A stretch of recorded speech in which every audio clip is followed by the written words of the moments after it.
সামনের রাস্তাটা যে আনুরে যে উঠবে এরকম রাস্তাটা এরকমই রাস্তা মাঝখানে সমস্যা।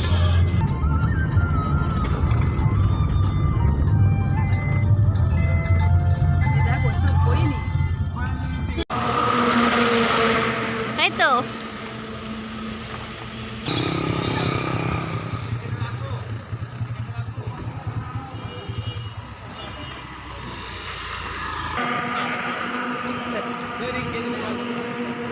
একবার এগুলো দেখে দেখে যাই আগে ভিডিও করে ফেলি।